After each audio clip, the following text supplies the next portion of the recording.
You found the Sharks Broadcast Podcast. Subscribe, and if you like what you hear, give us a 5-star rating. Shark Morning Show with Sarah and A-Train. Have you heard about this gas situation that we're giving people? This has potential being one of our greatest giveaways ever because of the gas situation going on in all of America. It's amazing. Yeah, if you're ready to go out on a drive this summer, but you don't want to go anywhere because gas is what, $10 a gallon now? How much is it? Seriously, if you're out in California, it's like closing in on $5, and it just gets more and more pricey every day. Yep. So we're giving away $500 in Irving gas gift cards.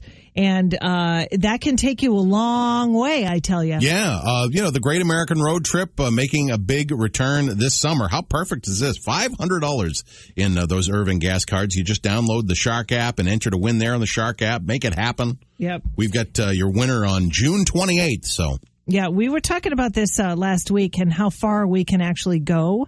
And there's a miles to gallons calculator on the Shark app, and it will tell you exactly how far you can go if a gallon of gas is $3. Okay. So, it's kind of cool to figure that out. It's not as much as you think. If you've got a stack of Irving gas cards. Right. You don't even, please. Yeah, right. Just put another one in there. Yeah. Fill her up. And if you have one of those cars like my stepson has, like a Fit, it's a Honda Fit. Oh yeah, that thing goes a million miles without a fill up. It's incredible what they're getting per gallon nowadays. Yeah, it really is. So sign up to win right there on the Shark app. That look at super mad if they don't win a board game. I've known people like that. Yeah, I've known people like that. Absolutely. Mm-hmm. It's frightening. Oh, I have a really good friend of mine. Just love him to pieces, but I can't play board games with him anymore. If he doesn't win, he turns into a 6-year-old. Like he just gets so upset. With vacation time cranking around here, you get like a rainy day or something. It's fun to take out the board games. Well, there's a new study saying just what brings about the most fights from board games. And you'll never guess. I never would have guessed in a million years. Which board game it is? What board game causes the most fights, and it's Monopoly. Oh, I believe that. Oh. That's one of the ones that I refuse to play. Oh, and you can't do it. No. Yeah. Because there's trading involved. Uh-huh. And if you don't trade, then that's it. Okay. He gets very mad. Yeah. See, the thing is, I guess friend of mine. Our family was too ADD or something. By the time you pass out all the money, figure out the accounts, then you go around the board once, like that'd be about it. You go by a board past go, get your 200 and be like, all right, we're going to have to do something else. Oh, but I mean, man, to play Monopoly so long that you get, one is disadvantageous. That's a long play. Yes, it is a long. What's the second one? Uno.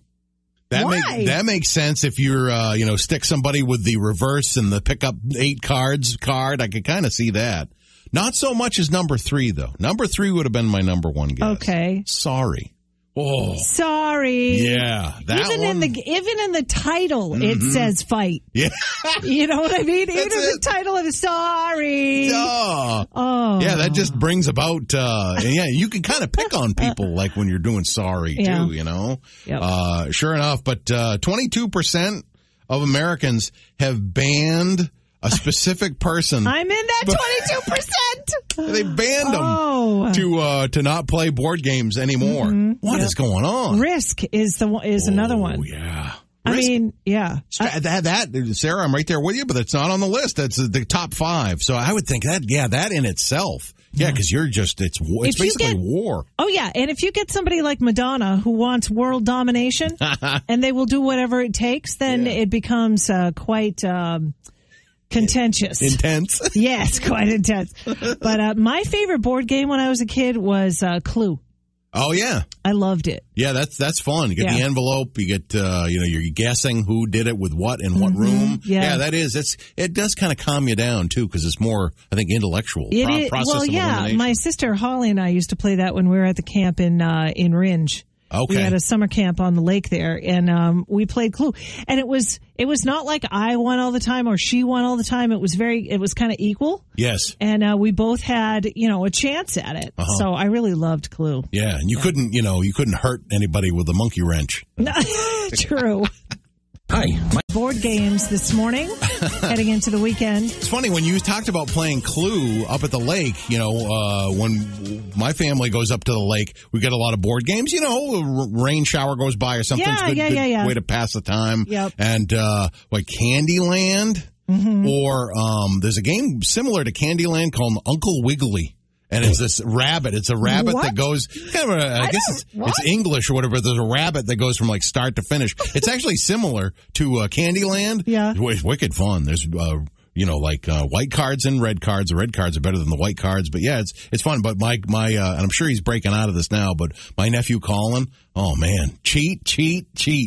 He's stacking the cards in certain ways. I just sit there and I play and I just watch him, manipulate the cards. Or like if I go in. Do you ever call him out? I don't know. Really. There's like one of them. I mean, instead of publicly on the radio right now. No, in front of, thousands and thousands of people, I have no problem with it. But no, I just kind of laugh. There's one of the cards, you get like 35 free spaces, and somehow magically he always seems to pick up that card. Really?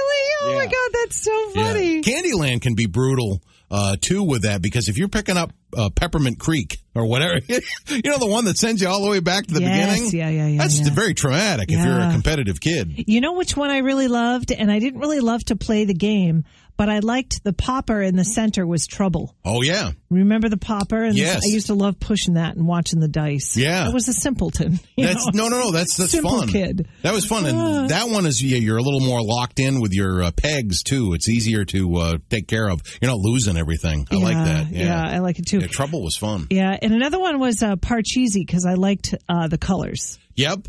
Yeah, my grandparents, my Meme and Pepe would always play Parcheesi like on Friday nights, and you could do a block. You could have your two pieces and you do a block to stop somebody from getting home. Oh, really? Yeah. I don't remember that at all. That could get very contentious as well. Yeah. With Sarah and A-Train. This is unbelievable. We've got a brain strain today. I'm telling you. It is unbelievable. I find it, I'm offensive. Why don't you say offensive? I'm offended by the 5% of New Englanders that is the focus of this brain strain. By the way, you got New England Dragway tickets for the winner of the brain strain. You solve it, you get it. And we've got 5% of New Englanders. They hate this fun summer activity. I think it's fun. Yeah. I mean, maybe we ought to talk to the 5%. If we discover that we have someone in Shark Nation who agrees with this, maybe we ought to explore exactly why they hate this summer event. I can't believe we found 5% of the population of New England that hate this summer activity. I don't even know how the word hate and this verbiage goes into this activity goes together. It's a very strong word. Oh. Yeah. Yeah, I don't know. I have very strong feelings against the people that hate this particular summer activity. What don't could it be? Judge yet, Mr. McJudgy. Right. Yeah. There could be a very good reason why. But anyway, 877-45-SHARK is the number, and let us know what you think 5% of all New Englanders hate for this summer. It's a fun, awesome summer activity. I think so, too. Good luck. Hey, it's... Oh, yes, it is. Got those tickets to New England Dragway. The New England Nationals happen on the weekend of June 11th. Now, 5% of New Englanders hate this summer activity. They hate it. What could it be? Let's go to the phones. Hi, the Shark Morning Show. What's your guess? Picnicking. If I can say it. Picnicking. Yeah, picnicking. That's it. Congratulations. Right. Going to New England Dragway. The New England Nationals happen on the weekend of June 11th, 12th, and 13th. Who's this? Awesome. This is Barbara. Barbara, congratulations. Thank you. There we go. Yeah, picnicking. So Sarah and I are starting to build our own theories as to why people don't like picnicking. We're going to talk about that next. So hit us up on the Shark app. Right there on the Shark app. Tell us, I'm sure you love picnicking. You're amongst the 95%. But if you're not, tell us the reason why. Right there on the Shark app. Hit us on that instant messenger. If you would, it's a lot of fun on the way. We'll rock out to some Supertramp and Tears for Fears on this Friday. You're listening to the Shark Morning Show with Sarah and A-Train. So we discovered why the 5% of Shark Nation dislikes this event. Yeah. picnics. Yeah. How could you dislike picnic? How could you hate picnicking? And it's all about perspective. I've calmed down from the first time I read this brain strain, and I've tried to put myself in the shoes of those who hate picnicking. Yeah. What if you're terrified of bugs and ants? Yeah. Or what if you have such bad allergies? We've discovered a couple of people that said, I can't be outside in the summertime. My allergies are just killing me. Yeah. Maybe you get a grass allergy. You're out in the field, in the grass, on the blanket, and you just can't even breathe. Yeah. That would make sense. It would make sense. Now I feel bad for the 5% that do not get to enjoy this awesome, because you're pigging out and you're on a blanket in a field or a beach. Right. Come on. Hate. The word hate is being used, but I guess, if you're, terrified of something. Yeah. I try and eliminate that word, though, from my vocabulary. So say I was one of the 5 people, right, that had allergies, or I didn't like picnics for another reason or whatever. I would try and find a way around it. Like wearing, taking allergy medication, or maybe trying to face my fears if I'm really afraid of ants or whatever. Okay. I'd try and do that. Scuba gear. To prevent the ants from getting you. Yeah, or Colin's old Star Wars mask. He went as Darth Vader was. Oh, yeah. Maybe that would prevent me from, being afraid. Yeah. I don't know. That's it. Maybe in some cases, it's their actual, of course, in New England, we say aunts, but like that Geico commercial, maybe it is the ants that are the problem. Yeah, you've got ants. Expired. Do you know in Montana, they call, I was checking into going back to Montana because I loved Missoula and all that entire area. I just think it's breathtaking out there. Did you know that they call aunts aunties? Aunties? No, I didn't know that. I've heard of aunt. Yeah. Obviously. Yeah. But auntie? That makes me think of like a poker game. You ante up. Yeah. I don't know. Anyway, so thanks for everybody who called about the allergies and setting us straight about picnics and why you might not like them. Tom Petty coming up next. You're listening to the Shark Morning Show with Sarah and A-Train. Hey, it's the heart of the entertainment world. Train track celebrity. Oh, boy, you've got that mouse, that cat face that just ate a mouse. Well, it's celebrities. I was supposed to track the celebrities. I do not mean to do this, and I hope I don't lose half the audience, because that's kind of the point of this story.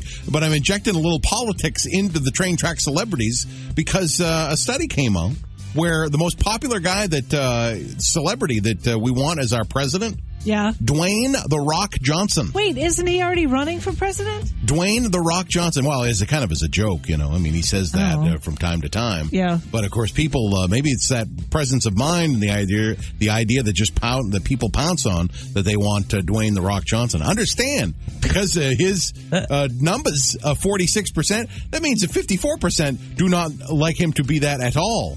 Matthew, no, I kind of want somebody who, knows how to run a country, maybe. No offense to The Rock. I love him, Matthew McConaughey was thinking about running for Texas governor, you see. Another one. Aha. Bit of wisdom from none other than American Idol runner-up Clay Aiken, who, became most famous for not getting as many votes as he should have. That was kind of ironic.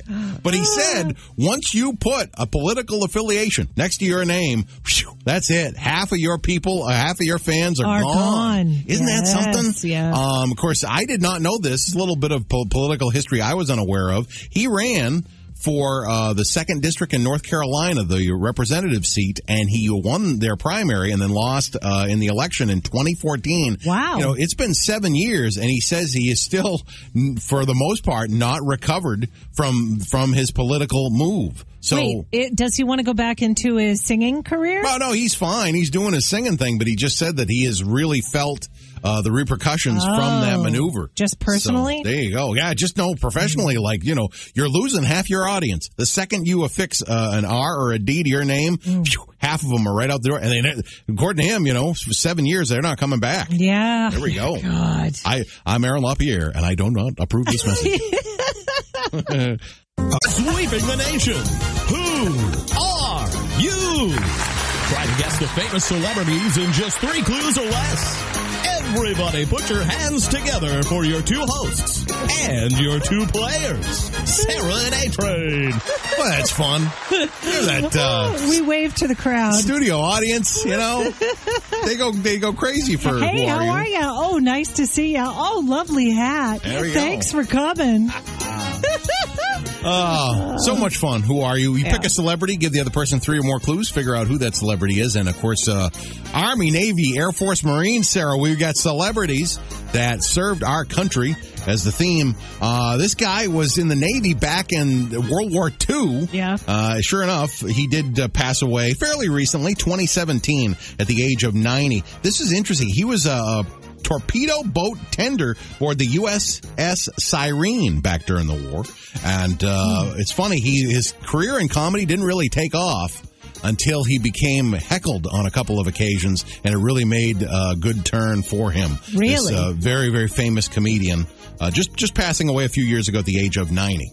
I can't wait for my next clue. And he was heckled. Okay, why don't you give me your next clue? Okay, this is great. He's a Toy Story, a big voice on the Toy Story franchise. Oh, so he was passed. it Cliffy? No, it wasn't John Ratzenberger. Cliffy's not 90. No, Okay. so he passes away, and the people at Pixar went, "Oh, we've got such great stuff." Of all of his outtakes, he just went and went and went. We could use this for a million years. We shouldn't. It's not right to. And then the family of this guy calls Pixar and says, "Is there any way he had any kind of outtakes or anything that you can use for Toy Story 4? Because we'd love to have that happen." And Pixar went, "Oh, you got to see the stuff that we have." So all of his stuff as Mr. Potato Head in Toy Story 4 was all reused. Who did Mr. Potato Head? John Ratzenberger was the pig. He called everyone, "Hey, you hockey puck." He was insult comedian. Yes. Yeah. The morning, the sun comes up in the morning. You don't call it dusk. You call Don Rickles. It's Don Rickles. Oh. Yeah, Don Rickles. 2 years, World War II, aboard a torpedo boat. Isn't that neat? He was hilarious. Oh, man. One of my biggest what ifs, he always played the Orleans, which was my casino out in Vegas, and I never saw him. You never? What the heck? Man. Now he's dead. I just figured I was an easy target, I'm kind of big and I'm bald. He would have had a field day with me. I don't know. Yeah. I thought he'd pounce right on me. I guess. I forgot that he was Mr. Potato Head. Yeah, always wonderful. But didn't they have to eventually find another voice, though? No, they used all his outtakes. Oh, my Isn't that goodness. cool? That is so cool. All right. Your Who Are You for today? It is her birthday today. It's a she. She was born upon this day, June 4th, 1975. So she turns 46 years old today. She was born in L.A. to famous parents. Speaking of politics, remember a little while ago we were talking about if you put an R or a D after your name? This one got away with it because she is the special envoy to the United Nations High Commissioner for Refugees. Okay. She assumed office April 17th in 2012. I think that's Angelina Jolie. Angelina Jolie! Yeah. There we go. She was covered with bees. Last time I saw her, she had a photo session. She was covered in bees. Yeah. Now that's the way to get political. Well, I guess so. Cover yourself in bees. Cover yourself in bees. Or just, get assigned an office that doesn't really have an R or a D assumed to it. Oh, yeah, that's right. You know what I mean? She's an ambassador, so, yeah. Yeah, when I heard that, it doesn't sound like it's one thing or the other. Right, right. Anyway, if it's your birthday today, happy birthday to you, too. It's a Shark Morning Show with Sarah and A-Train. Coming back to the casino this year because he's dead. Oh. But I say that with love and affection. Yeah. But there's a lot of great shows coming to the casino. They are opening up their doors. July 2nd is their first show, Bad Fish. It's a tribute to Sublime. Dark Desert Eagles are going to be there. Saturday, July 10th, Little River Band is going to be there. Just a bunch of great shows. So I'm really happy that the world is opening up. That's one of the things we kind of learned through the pandemic is that you can't just like snap your fingers and have these events happen again. You know, people have different scheduling issues and stuff. Yeah, so, a little bit of a delay. But, boy, once they get going, they're going to get going big time. Yes, indeedy. So it is time now for what's your favorite part of today so far, Train? Yeah, it was fun talking about board games, favorite board games, and board games that cause massive fights within the family and how to avoid them. I thought that was, I'd never thought of a knockdown, drag-out brawl over who lands on Boardwalk. No, I know. Gosh. And, I forgot about Operation. Our friend Ed once brought us in Operation, and I kind of like that game, but I never really liked the buzzer sound. Yep. Used to scare me. Yeah, I would think if you, if you had too much caffeine or something, maybe you'd get angry that you can't get the wishbone out or something. Right, right. What's your favorite board game? Let us know right there on our Facebook page, or you can hit up Train right there on the chat feature on the app. Yeah. We've got OMD and Peter Gabriel on the way next on The Shark. Live from the Seacoast,